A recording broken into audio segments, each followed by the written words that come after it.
Today on Hot News, we've got some tips to help you find the cheapest gas. On this website, the directors of good movies talk about bad ones.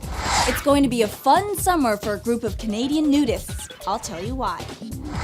And meet a 23-year-old whose soulful sound is winning raves. A new episode of Hot News starts right now.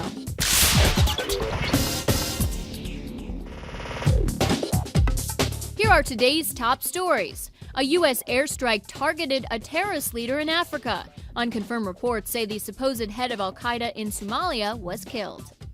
In Ohio, 3 students were injured in a dorm fire at Central State University.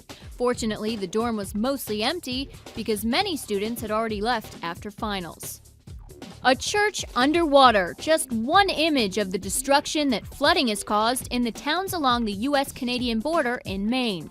Hundreds have been forced from their homes. And winning the dubious award for the most polluted city in the U.S., Pittsburgh. According to the American Lung Association, Pittsburgh has the worst short-term particle pollution. Coming in the number 2 spot, LA for its smog. In an attempt to help the environment and save money, 2 University of Central Florida students are making their own fuel. The engineering students have been taking fryer grease from their campus Chick-fil-A and feeding it into a special reactor that turns chemicals into fuel. Not only does this clean fuel work, it also only costs about 80 cents a gallon to make.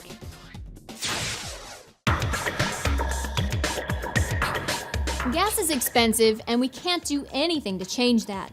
What we can do is give you some tips for finding the cheapest gas. First, don't buy gas in the rich parts of town or at the stations right off the highway. Those tend to charge more. Buy your gas first thing in the morning when it's cooler outside. The gas is denser, so you actually get slightly more of it for the same money.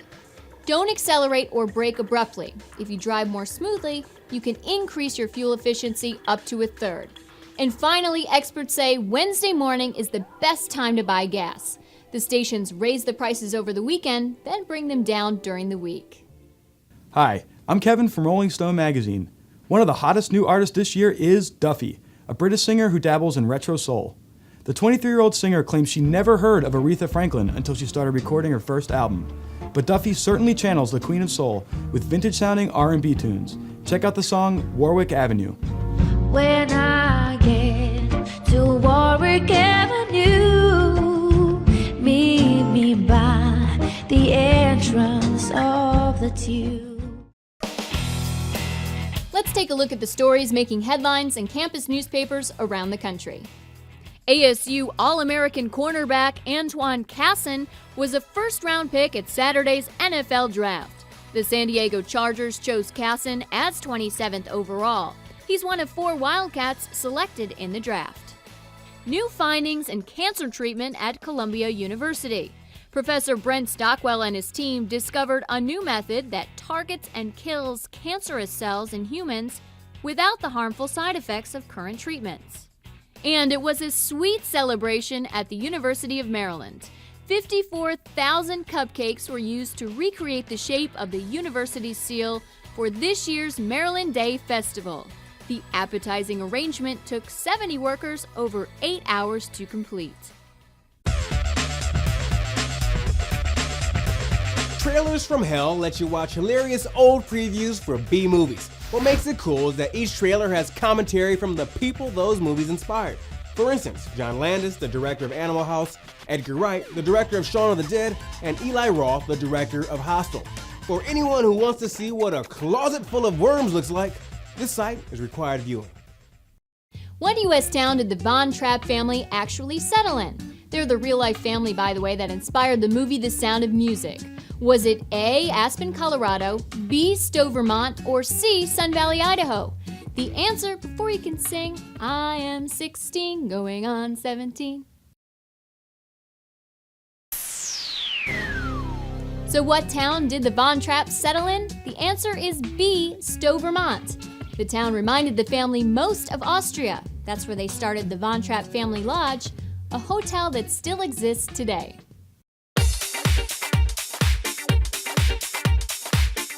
One of the big trends this spring, the long, flowy dress. But finding one somewhere between dressy and I'm ready for the beach can be tricky. Here are the hot news staffer picks. First up, this one from victoriassecret.com. It's a strapless Empire waist dress for $68 that comes in either cotton or silk, although you pay more for the silk. On sale at bluefly.com, we found this sweet silk and chiffon yellow yaya dress. It's $207. And last but definitely not least, if you've got lots of money to burn or your parents are buying, you must pick up Missoni's strapless knit number. We discovered it at intermixonline.com and are now officially obsessed. Even the site calls it fashion utopia. But the bad news, it's $950. After a 5-year legal battle, the Canadian town of Surrey will finally allow nudists in its wave pool. For years, the town had claimed that it couldn't let the nudists rent the pool. The reason? Because it would be unfair to the lifeguards. I guess it could give them eye strain. Today is kind of a sad day for me. It's the very last time I'll be telling you about catchphrase me if you can. Try not to cry. If you have a clever line I can end each show with, email it to me at feedback@hotnews.tv. Our favorite suggestion will win its clever author $500. Plus, the satisfaction of having been a part of Hot News history. But the deadline is today, so hurry up and hit us with your best shot. We'll be announcing the winner in a couple of weeks. Good night and good luck. Hey, has that been used before? It's kind of catchy. I am 16, going on 17.